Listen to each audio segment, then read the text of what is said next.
Donald Trump اس وقت ایک ایسی بند گلی میں پھنس چکے تھے جہاں سے واپسی کا کوئی باعزت راستہ نظر نہیں آ رہا تھا، لیکن پھر اچانک انہوں نے اپنا راستہ بدل لیا۔ یہ غیر متوقع اور حیران کن تبدیلی پاکستان کے وزیر اعظم شہباز شریف اور پاکستانی فوج کے سربراہ فیلڈ مارشل عاصم منیر کے مبینہ مشورے اور بہترین پیغام رسانی کے نتیجے میں عمل میں آئی۔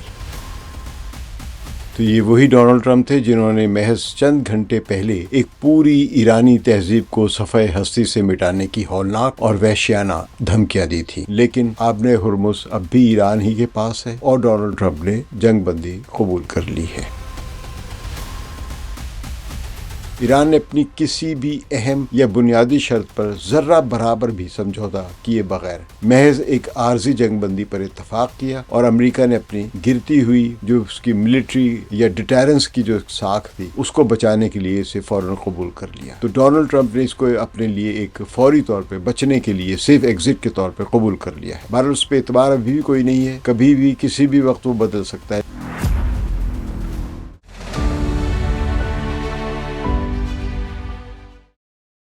ثقلین امام کا سلام قبول کیجیے۔ ڈونلڈ ٹرمپ اس وقت ایک ایسی بند گلی میں پھنس چکے تھے جہاں سے واپسی کا کوئی باعزت راستہ نظر نہیں آ رہا تھا، اور وہ اس خونی دلدل سے نکلنے کے لیے کسی بھی محفوظ راستے کے یا سیف ایگزٹ کے لیے سخت بے چین اور مضطرب تھے۔ تو یہ وہی ڈونلڈ ٹرمپ تھے جنہوں نے محض چند گھنٹے پہلے ایک پوری ایرانی تہذیب کو صفحہ ہستی سے مٹانے کی ہولناک اور وحشیانہ دھمکیاں دی تھی، گالیاں بھی دینی شروع کر دی تھی، لیکن پھر اچانک انہوں نے اپنا راستہ بدل لیا۔ یہ غیر متوقع اور حیران کن تبدیلی پاکستان کے وزیر اعظم شہباز شریف اور پاکستانی فوج کے سربراہ فیلڈ مارشل عاصم منیر کے مبینہ مشورے اور بہترین پیغام رسانی کے نتیجے میں عمل میں آئی ہے۔ یہ سب کچھ ایک ایسے نازک اور فیصلہ کن وقت میں ہو رہا تھا جب ایرانی افواج اب بھی دنیا کی اہم ترین سمندری گزرگاہ یعنی آبنائے ہرمز پر اپنی مکمل آئرن کلیڈ اور اسٹریٹجک کنٹرول کو برقرار رکھے ہوئے تھی، اور انہوں نے اس عالمی تجاری راستے کو، جس کو آبنائے ہرمز ہم کہتے ہیں، مکمل طور پر دوبارہ کھولنے سے انکار کر دیا تھا، جیسا کہ ڈونلڈ ٹرمپ کی یہ شرط تھی کہ اگر تم نے یہ نہ کھولا آبنائے ہرمز تو تمہاری نسلوں کو تباہ کر دیں گے، پورے ملک کو تباہ کر دیں گے اور تہذیب کو ختم کر دیں گے۔ لیکن آبنائے ہرمز اب بھی ایران ہی کے پاس ہے اور ڈونلڈ ٹرمپ نے جنگ بندی قبول کر لی ہے۔ ایران نے اپنی کسی بھی اہم یا بنیادی شرط پر ذرہ برابر بھی سمجھوتہ کیے بغیر محض ایک عارضی جنگ بندی پر اتفاق کیا، اور امریکہ نے اپنی گرتی ہوئی جو اس کی ملٹری یا ڈیٹرنس کی جو ساکھ تھی اس کو بچانے کے لیے اسے فوراً قبول کر لیا۔ یعنی ڈونلڈ ٹرمپ کو اصل میں بھاگنے کا ایک راستہ چاہیے تھا، سیف ایگزٹ، کہ کسی بھی طرح وہ کہہ دے کہ میں جیت گیا۔ ایران نے وہ بھی راستہ نہیں دیا، صرف یہ کہ ہماری بات مانو گے تو پھر ہم جنگ روکنے کے لیے تیار ہیں، صرف 2 ہفتوں کے لیے۔ تو ڈونلڈ ٹرمپ نے اس کو اپنے لیے ایک فوری طور پہ بچنے کے لیے سیف ایگزٹ کے طور پہ قبول کر لیا ہے۔ بہرحال اس پہ اعتبار ابھی بھی کوئی نہیں ہے، کبھی بھی کسی بھی وقت وہ بدل سکتا ہے، لیکن فی الحال جب کہ اس ایک ایسے کھائی میں گر گیا تھا یا ایسے گڑھے میں گر گیا تھا جہاں پر یا تو اسے ایٹم بم مارنا تھا، مکمل تباہی کرنی تھی، یا پیچھے ہٹنا تھا، تو دونوں صورتوں میں بے عزتی تھی۔ تو اس کو ایک راستہ یہ ملا، جو کہ میں یہ کئی بار کہتا رہا ہوں کہ وہ بالکل پھنس چکا ہے، اس کے پاس کوئی آپشن نہیں ہے۔ تو اس نے پھر آخر میں یہ کیا کہ جو ایران نے شرائط دی، اور ایران کی شرائط سب کو معلوم ہے، تو اس مرتبہ انہوں نے انہی شرائط کو 10 نکات میں بنا کر پیش کر دیا۔ ڈونلڈ ٹرمپ نے پہلے تو سوچا کہ کروں یا نہ کروں، پھر شاید کسی وقت کر لیا تھا، قبول کر لیا تھا، لیکن ان سب کی قبولیت کا اعلان بڑے ایک فلمی سین کی طرح کہ آخر سین تک بھی ہیرو کی جان جانے والی ہے، اس کی ہیروئن کو پکڑنے والا ہے، وہ ہاتھ سے گرنے والی ہے، کوئی مدد نہیں آ رہی، تو اچانک فلم کے آخری سین میں ہڑپ کر کے وہ پکڑ لیتے ہیں۔ تو انہوں نے ایک دم سے اعلان کر دیا، ہاں ہم جنگ بندی کر رہے ہیں اور سیز فائر ہے، لیکن کیونکہ جھوٹا آدمی ہے تو جاتے جاتے بھی جھوٹ بول رہے کہ ہاں میں نے ان کو 2 ہفتے کی مہلت دے دی ہے۔ مہلت تم نے خود لی اپنے لیے، کیا کوئی بھی عقل مند صاحب بصیرت اور ذی شعور انسان یہ یقین کر سکتا ہے کہ واقعات کا یہ تسلسل امریکی طاقت یا برتری کی عکاسی کرتا ہے؟ حقیقت تو یہ ہے کہ یہ پوری دنیا کے سامنے امریکی بے بسی اور ڈیفنس ویکنس، یعنی ان کی کمزوری اور شدید سفارتی مایوسی کا ایک کھلا اور ناقابل تردید اعتراف ہے۔ جو شخص یہ کہہ رہا تھا اگر آپ نے ہرمز نہیں کھولی تو میں یہ کر دوں گا وہ کر دوں گا، تو آپ نے ہرمز نہ پہلے بند تھی نہ اب کھلی ہے۔ آپ نے ہرمز پہ کنٹرول ایران نے کر دیا تھا کہ ایک ٹیکس دیتے جاؤ اور گزرتے جاؤ، اور یوان میں یہاں پہ خرید و فروخت کرو، ٹریڈنگ جو ہے وہ یوان کی کرنسی میں ڈالر میں نہیں۔ اس بارے میں کوئی شرط ایران پر عائد نہیں کی گئی ہے کہ وہ اپنی مرضی یا اپنا ٹول ٹیکس یا ٹول پلازا نہیں بنائے گا یہاں پہ، تو وہ تو سب چیزیں بھی ایران کے حق میں ہے۔ تو اس کا مطلب ہے کہ ڈونلڈ ٹرمپ نے 10 نکات پر جو کوئی گفتگو ہونی ہے آئندہ جمعے سے، اس سے پہلے ہی اس سے آپ نے ہرمز پہ ایران کا حق ہے جس کا وہ دعویٰ کر رہا ہے، اور وہی اس کی گارنٹی ہے مستقبل میں بھی کہ آئندہ کوئی حملہ نہیں کرے گا، کیونکہ نہ ڈونلڈ ٹرمپ پہ اعتبار کیا جا سکتا ہے نہ ہی نتن یاہو پہ اعتبار کیا جا سکتا ہے۔ تو ان دونوں کو روکنے کا یا ان کے خلاف ڈیٹیرنس کا ایک ہی طریقہ ہے، اور وہ یہ ہے کہ آبِ ہرمز اب ایران کے ہی کنٹرول میں رہے۔ اور اب نظر آ رہا ہے کہ جب ڈونلڈ ٹرمپ نے ایران کی شرائط مان لی ہیں اور بظاہر 2 ہفتوں کے لیے جنگ بندی کی ہے، یعنی عارضی طور پہ سیسیشن آف ہاسٹیلٹیز یا تو نہیں سیز فائر جو کی ہے، تو وہ اب یہ 2 ہفتوں سے کئی ہفتوں اور پھر شاید کئی مہینوں اور پھر شاید کئی سالوں تک جا سکتی ہے بھی۔ تو اب اپریل 2026 کا یہ آغاز عالمی تاریخ میں ایک ایسے ہولناک اور سنگین موڑ کے طور پر درج کیا جائے گا جس نے بین الاقوامی سیاست کے دہائیوں پرانے اسٹرکچر کو جڑ سے ہلا کر رکھ دیا ہے۔ جو امریکہ کا ایک یونیپولر ورلڈ سسٹم جو چل رہا تھا، جو اس کی ایک سپر پاور والی حیثیت تھی، وہ اب اس جنگ بندی کے بعد اس میں دراڑیں پڑ گئی ہے۔ یہ محض چند ہفتوں کا ایک ملٹری کانفلکٹ نہیں تھا، بلکہ 2 مختلف عالمی نظریات اور اسٹریٹجک طاقتوں کے درمیان ایک ایسا فیصلہ کن تصادم تھا جس کے اثرات اب پوری دنیا کی معیشت اور جو بھی توانائی کی سپلائی پر گہرے نقوش چھوڑ رہے ہیں۔ نیو یارک ٹائمز یعنی امریکہ کی جو بہت ہی مؤثر ترین اخبار ہے، اس کی رپورٹس کے مطابق اس تنازع کا آغاز واشنگٹن کے ان انتہائی بلند و بانگ اور جارحانہ عزائم سے ہوا تھا جن کا مقصد تہران میں موجود اسلامی نظام حکومت یا اسلامی انقلابی حکومت یعنی ولایت فقیہ کے ڈھانچے کو، اس اسٹرکچر کو، اس آئین کو مکمل طور پر ختم کرنا تھا، جسے وہ رژیم چینج کہتے رہے ہیں،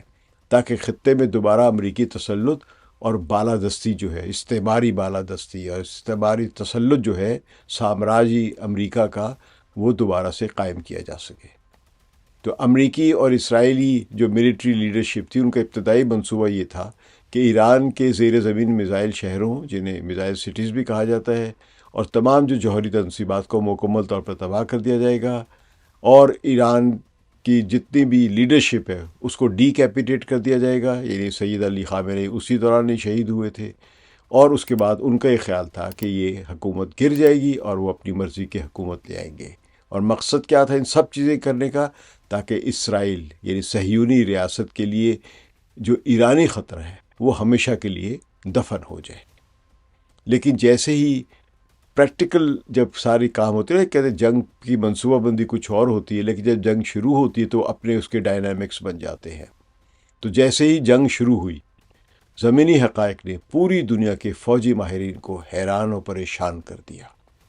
شدید ترین بمباری اور جدید ترین ٹیکنالوجی کے استعمال کے باوجود، پوری لیڈرشپ کی ہلاکت اور یا شہادت کے باوجود، ایران کا سیاسی اور حکومتی سٹرکچر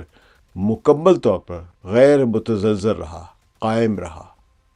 جب جنگ کے ابتدائی ایام میں عظیم ایرانی رہنما سید علی خامنئی کی شہادت کی خبر آئی تو مغربی ذرائع ابلاغ نے اسے ایرانی ریاست کے فوری خاتمے کا پیش خیمہ قرار دیا، مگر ایرانی قوم نے اس عظیم صدمے کو اپنی دفاعی طاقت میں بدل دیا۔ سید مجتبیٰ خامنئی کی قیادت میں اقتدار کی منتقلی کا عمل اتنی تیزی اور نظم و ضبط کے ساتھ مکمل ہوا کہ دشمن کے تمام جاسوسی نظام یعنی انٹیلیجنس نیٹ ورک جو تھے وہ خود حیران رہ گئے. وہ تو سوچ رہے تھے کوئی دوسرا آئے گا نہیں، اور بلکہ ان کا یہ بھی خیال تھا اگر کوئی دوسرا رہبر آ بھی جاتا ہے تو اس رہبر کو ہلاک کر دیا جائے گا، مار دیا جائے گا. لیکن ان کو اب ایرانی جو بھی انقلابی گارڈز ہیں، پاسداران ہیں، جو ان کی فوج ہے، سیکیورٹی اپریٹس سسٹم جتنا بھی ہے، اس نے سید مجتبیٰ خامنہ ای کو اس وقت پبلک کے سامنے آنے ہی نہیں دیا ہے، اتنا محفوظ رکھا ہوا ہے.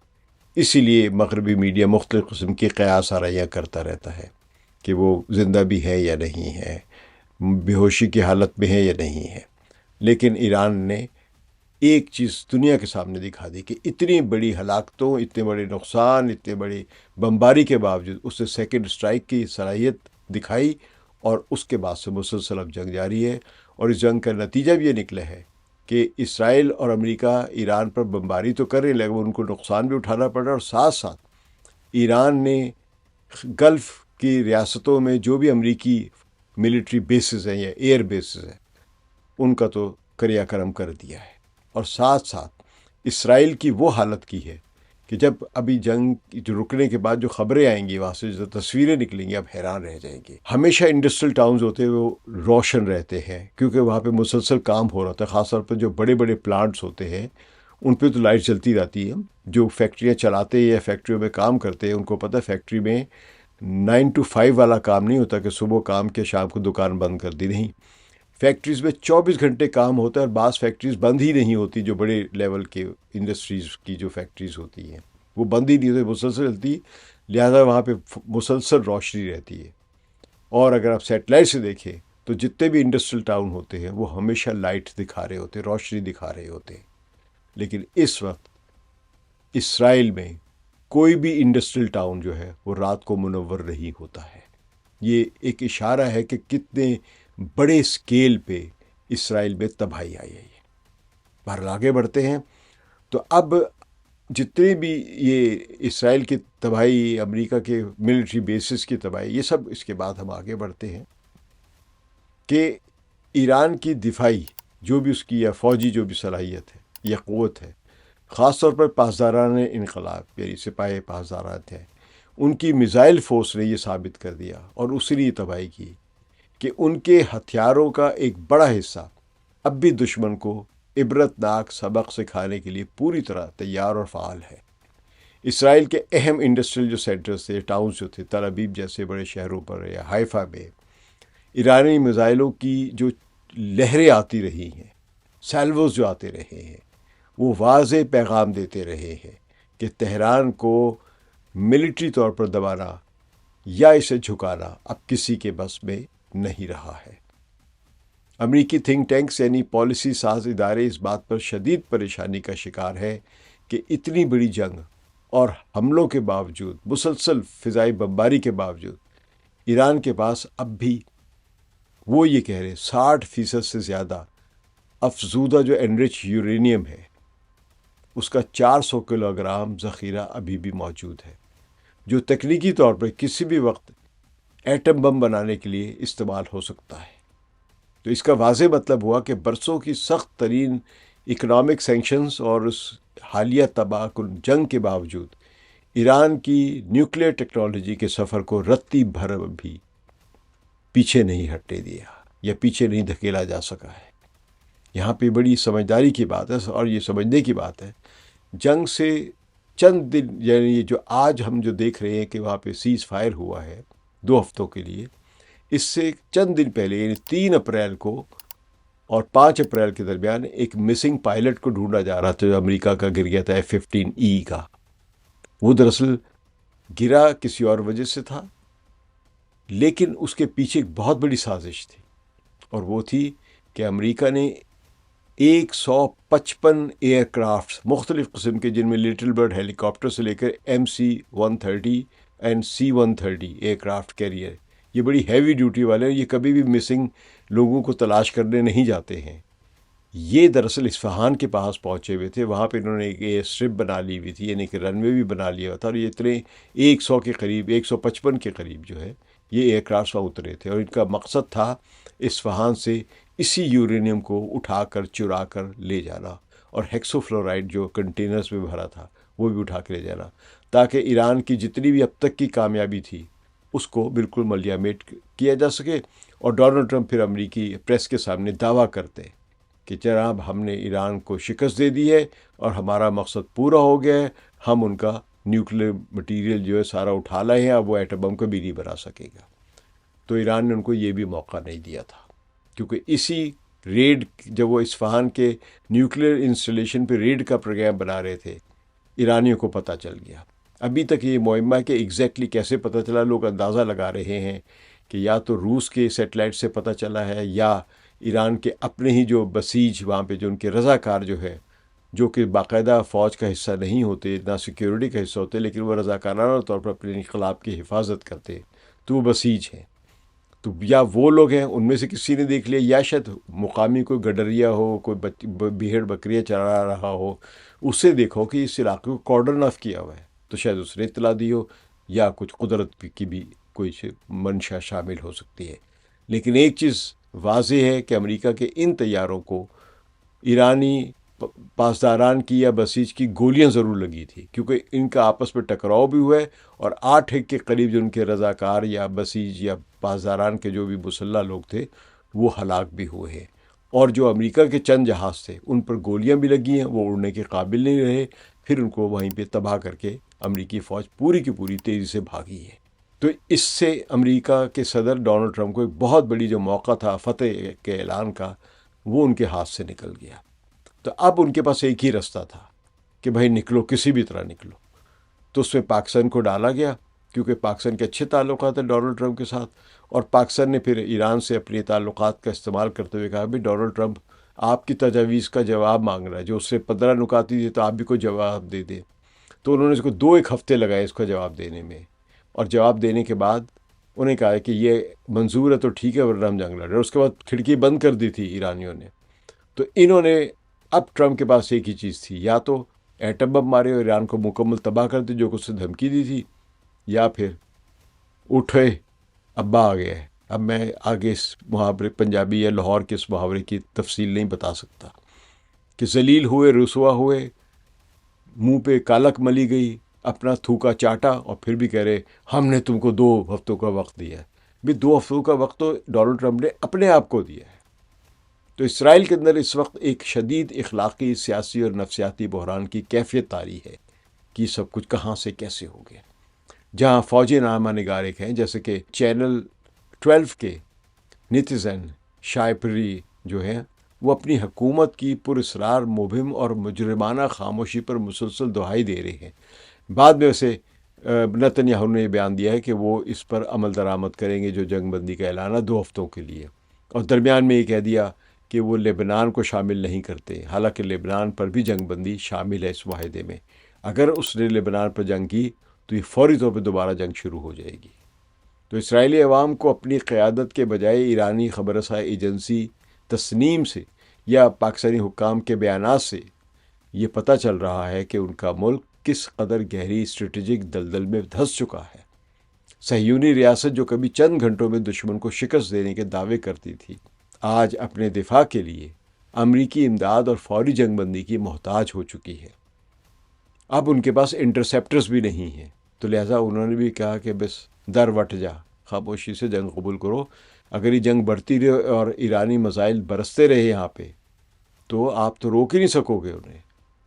تو ان 2 ہفتوں کی جنگ بندی میں،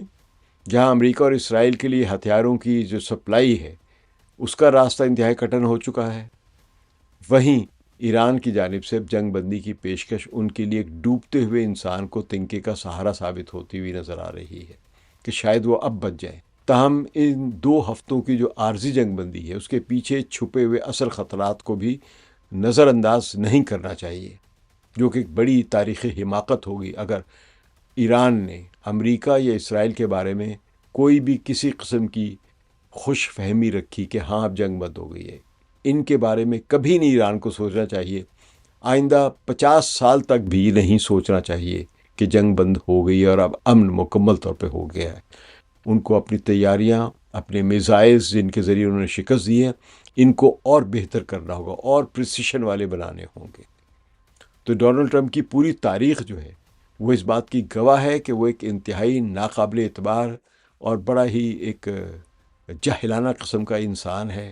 جو کبھی بھی ایک بے ایمانی کر سکتا ہے، آپ سے وعدہ کر کے جھوٹ بول کے کچھ بھی کر سکتا ہے، اور ابھی بھی کچھ پتہ نہیں کہ اس نے کیوں کیا ہے۔ جو میری معلومات ہے ان سے یہی پتہ چل رہا ہے کہ اب اسرائیل کا دفاع ممکن نہیں ہے، اور ڈونلڈ ٹرمپ کے پاس رستہ نہیں ہے، یا بم مارے، ایٹم بم مارے، یا واپس ہٹے۔ تو اس لیے اس وقت امریکہ اور اسرائیل دونوں کو یہ سوٹ کرتا ہے کہ جنگ بندی کی جائے، کم از کم 2 ہفتوں کی، اور 2 ہفتوں کے بہانے اس کو شاید مستقل بھی کر دیا جائے۔ لیکن ماہرین ابھی بھی شک کر رہے ہیں کہ ان 2 ہفتوں میں جب ایران کی 10 شرائط جو سے رکھی ہیں جن پر بات ہوگی، یہ طے کر لیا ہے، ڈونلڈ ٹرمپ نے یہ مان لیا ہے کہ ایران کی جو 10 شرائط ہیں ان پر ہی بات ہوگی، امریکہ کی 15 شرائط پر بات نہیں ہوگی۔ یعنی اب پوری کی پوری کھیل کا جو مزاج ہے وہ بدل چکا ہوا ہے۔ بلکہ سب سے بڑی بات میں یہ کہوں کہ وہ ایران جو سب سے زیادہ سینکشنڈ، جس پر سب سے زیادہ سینکشنز لگی ہوئی تھی، آج اس نے امریکہ اور اس کے اتحادیوں پر سینکشنز لگا دی ہوئی ہیں۔ تو بہرحال وائٹ ہاؤس کے قریبی حلقوں اور عالمی تجزیہ نگاروں کا بھی یہی ماننا ہے کہ ٹرمپ پر اب کوئی بھی باشعور انسان اعتبار کرنے کو تیار نہیں ہے۔ یہ شخص کسی بھی وقت محض اپنی سیاسی ساکھ بچانے کے لیے اگلے 14 دنوں کے دوران کسی نئے فتنے یا کوئی ملٹری ایڈونچر جو ہے، یا کوئی فتنہ فساد وغیرہ، اس کی بنیاد رکھ سکتا ہے یہ۔ تو اسی طرح اسرائیلی وزیر اعظم بنجامن نتن یاہو اس پورے عمل میں سب سے زیادہ ناقابل اعتبار اور خطرناک کھلاڑی ہے۔ نتن یاہو کو بخوبی علم ہے کہ جنگ کا مکمل خاتمہ ان کے سیاسی کیریئر اور ممکنہ طور پر ان کی آزادی کا خاتمہ کر دے، کیونکہ وہ بدعنوانی کے سنگین مقدمات کا سامنا کر رہے ہیں۔ اور اس کے علاوہ بھی اسرائیل کا جو ماڈل ہے اس کی سروائیول کا، وہ دھونس اور دھاندلی والا ہے، وہ میوچل ایگزسٹنس جو کہتے ہیں اس پر ہے ہی نہیں۔ یعنی وہ اپنے کسی بھی ہمسائے ملک کے ساتھ اسی صورت میں رہ سکتا ہے جب اس کو دبا کے رکھے۔ وہ برابری کی سطح پر اس کی دوستی نہ مصر کے ساتھ ہے، نہ UAE کے ساتھ ہے، متحدہ عرب امارات کے ساتھ ہے، نہ بحرین کے ساتھ ہے، نہ قطر کے ساتھ ہے، یہ وہ ممالک ہیں جن کے اسرائیل کے ساتھ سفارتی تعلقات ہیں، اور نہ ہی سعودی عرب کے ساتھ ہے، جس کے ساتھ سفارتی تعلقات تو نہیں لیکن دوسری قسم کے تعلقات، انٹیلیجنس شیئرنگ کے تعلقات ہیں، کیونکہ اسرائیل کی نظر میں اس کی بالادستی تسلیم کیا جانا اس پورے خطے میں ضروری ہے، اور ایران سے لڑائی کی بھی یہی بنیادی وجہ تھی۔ تو بہرحال یہی وجہ ہے کہ وہ کسی بھی وقت لبنان میں جاری جنگ بندی کے عمل سے منحرف ہو سکتا ہے،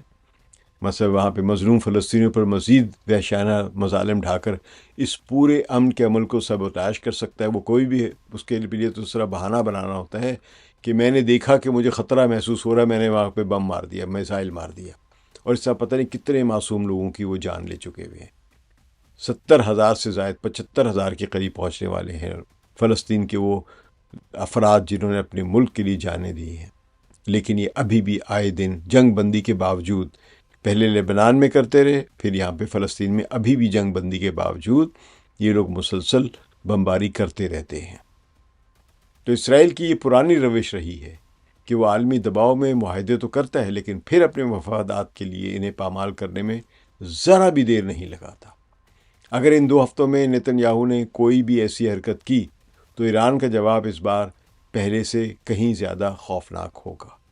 اور اگر اسرائیل اس دوران جنگ بندی کی خلاف ورزی نہیں کرتا ہے تو اس کی صرف ایک ہی وجہ ہے، اور وہ ہے اب ایران کے میزائلوں کا خوف۔ ایران نے واضح کر دیا کہ وہ اپنے اتحادی جو وہ ایکسس آف ریزسٹنس، مزاحمت کا جو محور ہے، اس کے کسی بھی رکن کو تنہا نہیں چھوڑے گا، اور اسرائیل کی کوئی بھی اشتعال انگیزی برداشت نہیں کرے گا۔ براہ راست تہران اور تل ابیب کے درمیان ایک حتمی اور فیصلہ کن تصادم کی یہ ساری بنیاد بن جائے گی اگر اسرائیل کوئی بھی ایسی حرکت کرتا ہے، اور اس وقت ہو سکتا ہے کہ امریکہ پھر اسرائیل کی وہ مدد نہ کر سکے جو گزشتہ کئی دہائیوں سے کرتا چلا آ رہا ہے، کیونکہ اب امریکہ بھی اپنا دامن بچا کر نکلنے کے چکروں میں ہے، کیونکہ بہت بے عزتی ہو چکی ہوئی ہے، ملک کے اندر بھی اور عالمی سطح پر بھی۔ سب لوگ ہنس رہے ہیں، میں ایسے ایسے میمز دیکھ رہا ہوں جن کو دیکھ کے قدرت اور اللہ کا شکر ادا کرنے کو دل جاتا ہے۔ بہرحال اس امن کی کوششوں کے دوران پاکستان اور عمان نے اس پورے بحران میں ایک بہترین پیغامبر رساں، یعنی پیغام دینے والے جو ہیں، اور مدبرانہ سہولت کاری یعنی فیسیلیٹیشن جو ہے یا فیسیلیٹیٹر کا کردار دونوں نے بہت اچھا ادا کیا ہے. دنیا کو ایک بڑی تباہی سے بچانے میں ایک بڑا اہم کردار ادا کیا ہے. اصل تو یہ ریئلائزیشن ہے ڈونلڈ ٹرمپ کی، یا اس کی وہ شکست ہے کہ جس نے اس کو بچایا ہے، ورنہ وہ اور بھی نیچے جا رہا تھا. کیونکہ اب ایران نے ثابت کر دیا تھا کہ وہ امریکی فوج اگر زمین پہ اترے گی، ایران کی سرزمین پہ قدم رکھے گی، تو پھر باڈی بیگز جائیں گے. تو پاکستان کی جو قیادت ہے وزیر اعظم شہباز شریف اور فیلڈ مارشل عاصم منیر نے امان کے تجربہ کار جو سفارتکاروں کی طرح نہایت خوبصورتی اور مہارت سے تہران اور واشنگٹن کے درمیان پیغامات کی ترسیل کو ممکن بنایا. پاکستان کا ذرا سا کام اس لیے مشکل تھا کہ پاکستان نے جو مذاکرات فیسیلیٹیٹ کرائے ہیں وہ امان کی طرح نہیں ہوئے، کیونکہ امان میں ایک تو یہ کہ مذاکرات جب ہو رہے تھے تو دو الگ الگ کمروں میں دونوں کے نمائندے بیٹھے تھے، پاکستان کے سامنے کوئی بھی نہیں بیٹھا تھا. تو پاکستان کو مسلسل ٹیلی فونز یا ای میلز یا شاید زوم پہ میٹنگ ہو رہی ہو یا کسی یا اسٹریم سے میٹنگ ہو رہی ہو، وہ کرواتا رہا پاکستان مسلسل. اور نتیجہ بہرحال یہ اچھا نکلا. اور پھر یہ کہ پاکستان کے لیے دوسری بڑی مشکل یہ تھی، امان اس وقت مذاکرات کروا رہا تھا ایران اور امریکہ کے درمیان جب ایران بہت زیادہ جھکنے کے لیے تیار تھا، کیونکہ ایران اس وقت جنگ کو اوائڈ کرنا چاہتا تھا، جنگ سے بچنا چاہ رہا تھا. لیکن ڈونلڈ ٹرمپ اور نتن یاہو نے پھر بھی اس پر حملے کیے. تو اب جب جنگ ہو گئی تو جنگ ہونے کے بعد اب ایران کا موڈ اور مزاج بدل گیا. اور ایسا ہوتا ہے کہ جنگ کے بعد اگر ایران شکست کھا جاتا، ڈی کیپیٹیشن ہو جاتی، تو ایران اس وقت اسرائیل کے سامنے ایک ان کی کنیز یا باندی کی طرح ناچ رہا ہوتا یا کام کر رہا ہوتا، یا جو بھی آپ سمجھتے جو ہوتا ہے کام وہ کر رہا ہوتا. لیکن اب ایران کیونکہ ڈٹ گیا ہے تو ایران نے پھر اپنی شرائط بنوائی، آبر ہرمز پہ قبضہ کر لیا، کنٹرول کر لیا. اور جس طرح تیل کی قیمتیں بڑھی اور امریکہ اور اس کے اتحادیوں کا بیڑا غرق ہوا، ان کے اڈے تباہ ہوئے، ان کے آئل فیسلٹیز تباہ ہوئی، آئل انسٹالیشنز، گیس فیلڈز تباہ ہونا شروع ہوئے. تو اب امریکہ کو یہ نظر آیا. تو ہمارے ایک دوست کہتے تھے وہ جنگ گل ود گئی ہے، تو یہاں تو گل ود گئی سی. تو بہرحال اس جنگ میں ٹرمپ صاحب جب بری طرح پھنس چکے تھے، اب باہر نکلنے کا ایک ہی راستہ ملا. تو پاکستان نے ثابت کیا کہ وہ نہ صرف ایک ایٹمی طاقت ہے بلکہ وہ ایک عالمی مسائل کے حل کے لیے ایک ذمہ دار اور بااثر ملک بھی ہے. ایران کے 10 بڑے مطالبات جو ہیں، یعنی اس سارے جو معاہدے کے دوران جو 2 ہفتوں کے لیے ہے جس کی وجہ سے جنگ رکی ہے، تو جو ایران کے جو 10 کڑے مطالبات ہیں ان میں ایک ہے آبر ہرمز کی نئی جیو پولیٹیکل صورتحال، اور مشرق وسطیٰ میں طاقت کے بدلتے ہوئے توازن پر مبنی ہے. یعنی بیلنس آف پاور جو ہے وہ اس گلف کی ریاستوں میں اور مڈل ایسٹ میں بدل رہا ہے. ایران کی سپریم نیشنل سیکیورٹی کونسل یعنی ملک کی قومی سلامتی کی اعلیٰ ترین کمیٹی نے یہ فاتحانہ اور تاریخی اعلان کیا ہے. امریکہ ان کے تمام 10 جو سخت مطالبات کو مذاکرات کی بنیاد بنانے پر مجبور ہو گیا ہے. یہ ایران نے اعلان کیا ہے، جو دراصل اسلامی جمہوریہ ایران کی ایک عظیم اخلاقی، سیاسی اور عسکری فتح کا ایک بیان ثبوت ہے. ان 10 بنیادی مطالبات میں سب سے پہلے عدم جہریت کی ایک ضمانت ہے، مطلب گارنٹیڈ نان اگریشن کا مطالبہ ہے، جس کا مقصد ایران کی حدود اور مفادات کے خلاف مستقبل میں کسی بھی امریکی یا اسرائیلی حملے کو روکنا ہے. یہ بہت ضروری بات ہے.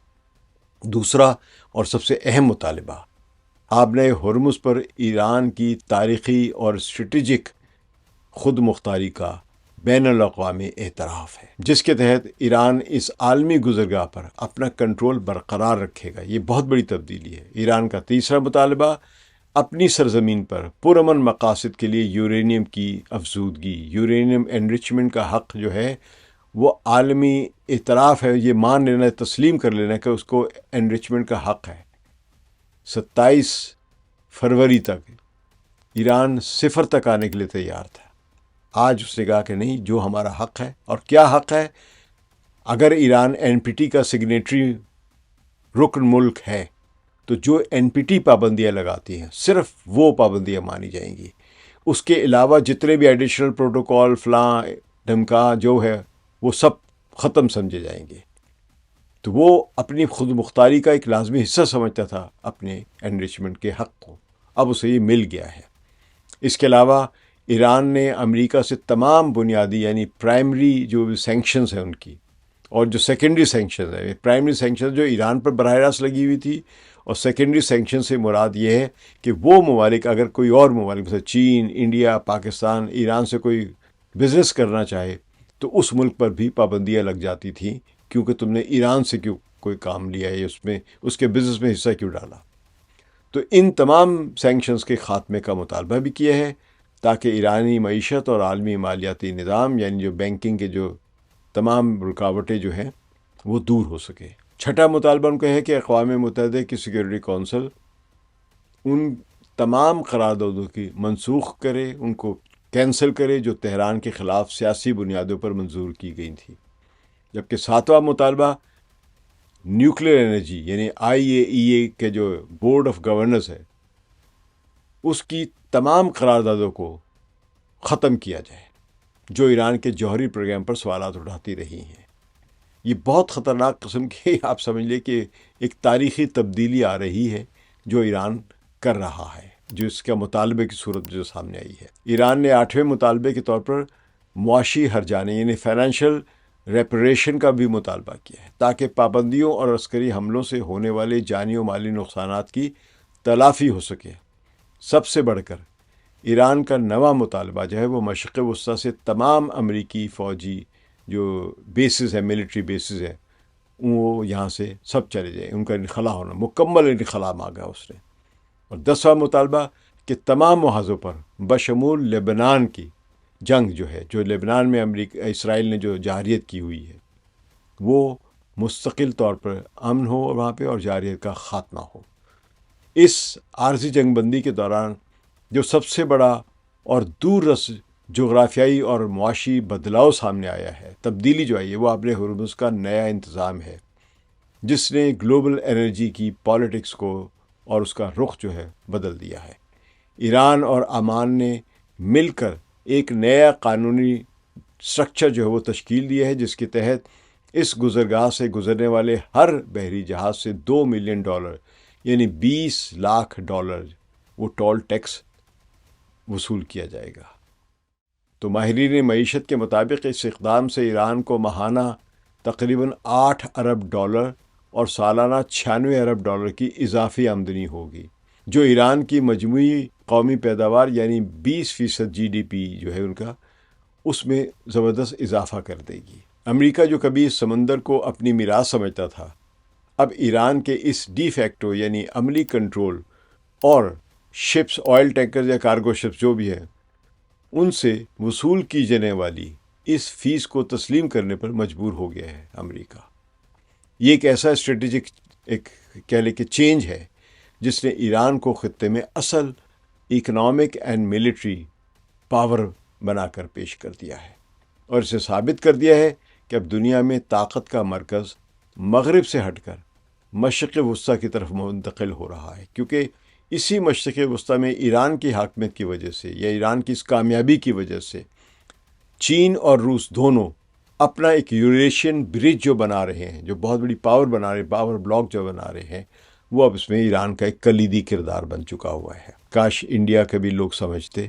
اور ایران کی مدد کرتے، ایران کے ساتھ کھڑے ہوتے، بجائے اس کے کوئی اسرائیل کی گود میں جا کے بیٹھ گیا تھا۔ تو گودی خود مودی کسی کی گود میں جا کے بیٹھا، ذلیل اپنے ملک کو بھی کرایا، خود بھی ہوا۔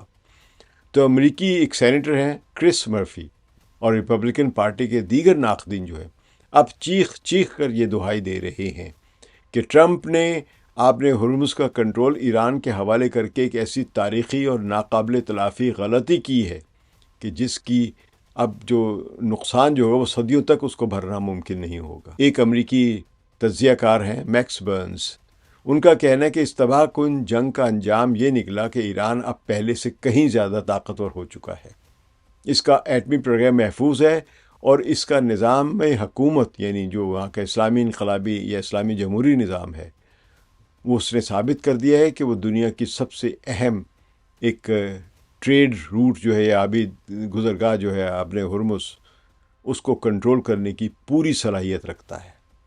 اسرائیل کے اندر بھی سناٹا چھایا ہوا ہے، کیونکہ نتن یاہو کی حکومت نے اپنی ناکامی کو چھپانے کے لیے مکمل اب خاموشی اختیار کر لی ہے، جبکہ اسرائیلی عوام اب تذبذب کا شکار ہے کہ آخر ان کے ملک کو اس جنگ سے کیا حاصل ہوا ہے جو 7 اکتوبر 2023 سے لڑ رہا تھا، سوائے اس کے کہ ان کے جو ڈیفنس اسٹاک پائلز، انٹرسیپٹرز اور دوسرا اسلحہ جو تھا وہ اس کی ڈپلیشن ہو چکی ہے۔ اور اس سب کے بعد ایران کی ڈیٹیرنس جو ہے وہ اب دنیا کے سامنے ثابت ہو گئی ہے۔ تو پاکستانی وزیر اعظم شہباز شریف اور فیلڈ مارشل اسد منیر کی جانب سے اسلام آباد میں 10 اپریل کو ہونے والے مذاکرات کی دعوت دراصل اس پورے بحران کا ایک مدبرانہ حل نکالنے کی آخری کوشش ہے۔ اگر ان 2 ہفتوں کے بعد بھی کوئی مسئلہ حل نہ ہوا تو پھر جنگ کا رستہ تو موجود ہی ہے، اور ایران نے ثابت کر دیا ہے کہ وہ برداشت بھی کر سکتا ہے، شہادتیں بھی دے سکتا ہے، نقصانات بھی اٹھا سکتا ہے، لیکن اپنے دشمن کو چھوڑے گا نہیں۔ ایران کے نئے سپریم لیڈر سید مجتبیٰ خامنہئی کی براہ راست نگرانی میں ہونے والے یہ مذاکرات اس بات کا فیصلہ کریں گے کہ آیا امریکہ واقعی اپنی شکست تسلیم کرنے کے لیے ایک اور پائیدار امن کی طرف قدم بڑھانا چاہتا ہے، یا وہ ٹرمپ کی ناقابل اعتبار اور جو فتنہ گری جو ہے اس کے زیر اثر دوبارہ کسی دھوکے کی تیاری کر رہا ہے۔ ایران کی مسلح افواج اور پاسداران انقلاب اس 2 ہفتوں کا جو وقفہ آ رہا ہے، جنگ بندی جو ہو رہی ہے کچھ عرصے کے لیے، اس میں وہ ظاہر ہے اپنی تیاریاں اور بڑھا دیں گے۔ انہوں نے اپنے میزائلوں کو جو زیر زمین اڈے ہیں ان کے راستوں کو صاف کر لیا ہوا ہے، وہ ڈرونز تیار اور کر رہے ہیں، اور پہاڑوں اور وادیوں کے درمیان ایسے مقامات پر اور محفوظ مقامات پر منتقل کر رہے ہیں جہاں سے انہیں دشمن کا ریڈار بھی نہیں ڈھونڈ سکتا۔ تہران نے واضح کر دیا ہے کہ یہ جنگ بندی کسی کمزوری کا نتیجہ نہیں ہے، بلکہ ان کا ہاتھ اب بھی رائفل کی ٹریگر پر ہے، اور اگر ان 14 دنوں کے دوران کسی بھی امریکی یا اسرائیلی طیارے نے ایرانی حدود کی خلاف ورزی کی تو اس کا جواب پہلے سے کہیں زیادہ عبرتناک ہوگا۔ جنگ بندی کے دوران ہونے والے جو بھی ملٹری ایڈوانٹیجز ہیں اور جو اسرائیل کی جو پسپائی ہوئی ہے اور آنے والے مذاکرات کے ممکنہ نتائج کا بھی احاطہ کیا جا سکتا ہے، سمجھا جا سکتا ہے۔ اس 2 ہفتوں کی عارضی جنگ بندی کے دوران اگرچہ بندوقیں خاموش ہیں، لیکن تہران اور واشنگٹن کے درمیان اسٹریٹجک جو محاذ پر جو کشیدگی ہے وہ اپنی جگہ پر برقرار رہے گی۔ ایران کی مسلح افواج کے کمانڈوں نے اس وقت کا بہترین استعمال کرتے ہوئے اپنی دفاعی پوزیشن کو مزید ناقابل تسخیر بنانا ہے۔ عسکری ماہرین کا کہنا ہے کہ یہ 14 روزہ مہلت دراصل ایران کے لیے ایک بڑی نعمت ثابت ہونے جا رہی ہے،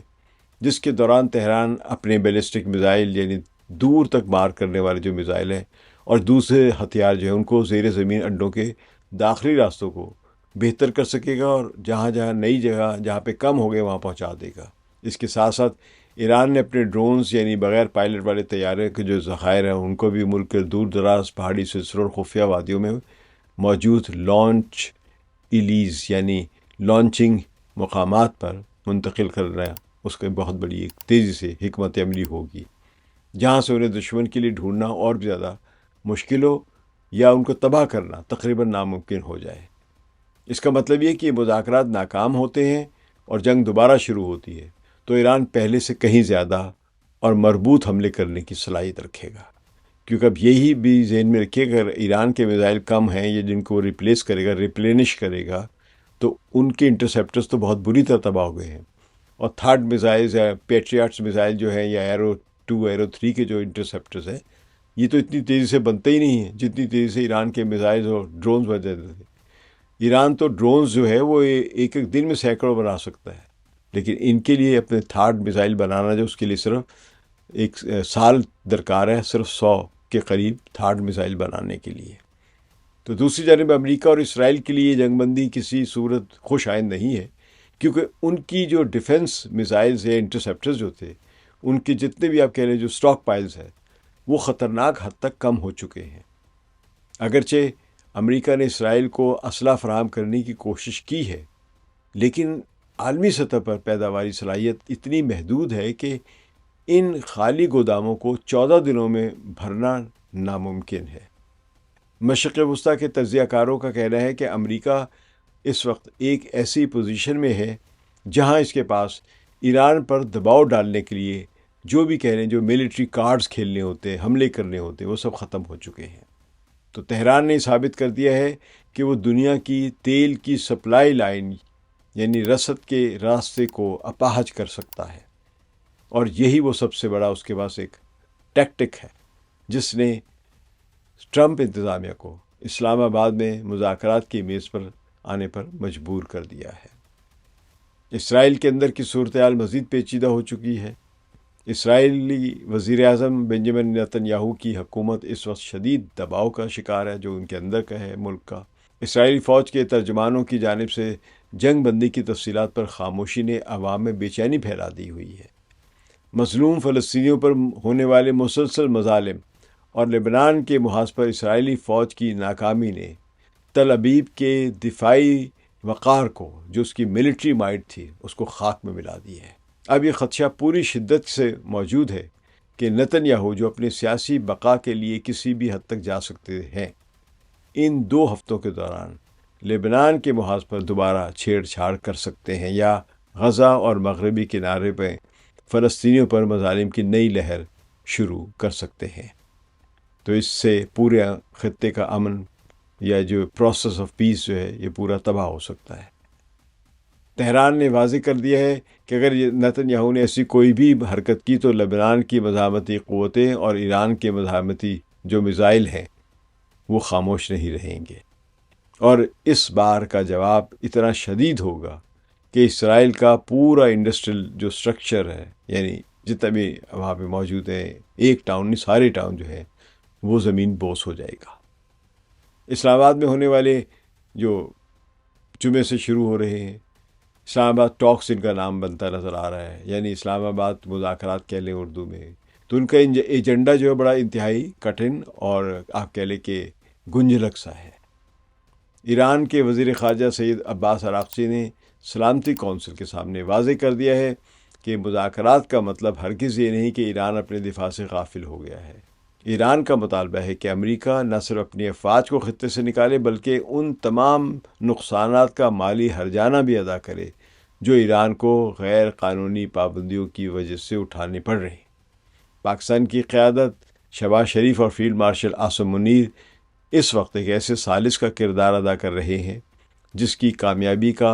انحصار ٹرمپ اور نتن یاہو جیسے غیر مستحکم یا مینٹل یا پاگل قسم کے جو لوگ ہیں وہ عام لوگوں کو مشتعل کر سکتا ہے۔ ان کا کوئی بھی چیز ہے وہ اشتعال انگیزی پھیلا سکتا ہے۔ پاکستان اور عمان کی اس مشترکہ سفارتی کوشش نے ثابت کر دیا ہے کہ اب عالمی تنازعات کے حل کے لیے صرف مغرب کی طرف دیکھنا ضروری نہیں ہے۔ اب یہ اہم کام جو ہے اس کے لیے کوئی برطانیہ یا کوئی پگوش جیسے کوئی سیمینارز کی ضرورت نہیں ہے۔ پاکستان یہ زیادہ بہتر طریقے سے کر سکتا ہے، یا عمان نے کیا ہے، یا مصر نے کیا ہے، یا قطر نے کیا ہے، یا ترکیہ نے کیا ہے۔ تو یہ ممالک اپنے مسائل کے حل ڈھونڈ سکتے ہیں۔ اسی جنگ بندی کے اعلان کے بعد عراق کے دارالحکومت بغداد کے تحریر اسکوائر میں ہونے والے جشن کے مناظر، جہاں پہ لوگوں نے رقص کیے ہیں اور مٹھائیاں بانٹی ہیں اور اس کو وہ اپنی فتح قرار دے رہے ہیں، تو یہ اس بات کی گواہی دیتی ہے کہ خطے کے عوام اب امریکی بالادستی کے خاتمے کو نوشتہ دیوار سمجھ رہے ہیں۔ ایران نے اپنی ثابت قدمی سے یہ بات ثابت کر دی ہے کہ اگر کوئی قوم اپنے حق کے لیے کھڑی ہو جائے تو دنیا کی کوئی بھی بڑی سے بڑی مادی طاقت بھی اسے جھکانے میں ناکام ہی رہے گی، اس کو جھکا نہیں پائے گی۔ آپ نے ہرمز ایران اور عمان کی جانب سے ٹول ٹیکس کا نفاذ دراصل اس نئے معاشی نظام کا نقطۂ آغاز ہے جہاں خطے کی دولت کا فیصلہ اب واشنگٹن کی بجائے تہران اور اس کے پڑوسی ممالک کریں گے۔ ایران کی قومی سلامتی کونسل جو ہے اس نے اپنے بیان میں واضح کیا ہے کہ یہ فتح محض میدان جنگ کی نہیں بلکہ یہ ان شہیدوں کے خون کا ثمر ہے جنہوں نے ایران کی عظمت کے لیے اپنی جانیں قربان کی۔ مستقبل کے حوالے سے خدشات ابھی بھی موجود ہیں کیونکہ ڈونلڈ ٹرمپ کی فطرت میں معاہدوں سے مکرنا یا نتن یاہو کی فطرت میں بھی وعدے توڑنا، جنگ بندیاں خراب کرنا وہ شامل ہے۔ اگر ان 2 ہفتوں میں واشنگٹن نے ایران کے 10 مطالبات پر سنجیدگی نہ دکھائی تو تہران کے پاس اپنی پھر ایٹمی صلاحیت کو ہتھیاروں تک کی سطح تک لے جانے کا آپشن موجود ہے، اور ایران نے اپنی جوہری خود مختاری پر کسی قسم کا سمجھوتا نہ کرنے کا جو عزم ہے وہ ظاہر کیا ہے۔ وہ مغرب کے لیے ایک واضح وارننگ یعنی تنبیہ ہے۔ اب دنیا ایک ایسے دور میں داخل ہو چکی ہے جہاں ایران ایک علاقائی طاقت سے بڑھ کر ایک عالمی قوت کے طور پر، ایک گریٹ پاور کے طور پر ابھر رہا ہے، اور اس حقیقت کو تسلیم کیے بغیر مشرق وسطی میں امن کا خواب شرمندہ تعبیر نہیں ہو سکتا جب تک یہ ایران کی عظمت کو یا اس کے عظیم سپر گریٹ پاور ہونے کو تسلیم نہ کیا جائے۔ تو اسلام آباد میں ہونے والے مذاکرات اس نئی عالمی تاریخ کا پہلا ورق ہوں گے جہاں مظلوموں کی آواز اور حق کی طاقت نے باطل کے غرور کو پاش پاش کر دیا ہے۔ یہ بیانیہ اس حقیقت کا اعتراف ہے کہ اب دنیا کا نقشہ بدل چکا ہے، اور اس نئے نقشے میں ایران کے رہنماؤں، کمانڈروں، سائنسدانوں اور مناب کے ایلیمنٹری اسکولوں کی بچیوں سمیت ہزاروں لوگوں کا خون شامل ہے، جس نے ایرانی عوام کے جو حوصلوں کو ایک سیسا پلائی دیوار میں ڈھال دیا ہے۔ شکریہ۔ ثقلین امام کو اجازت دیجیے۔ خدا حافظ۔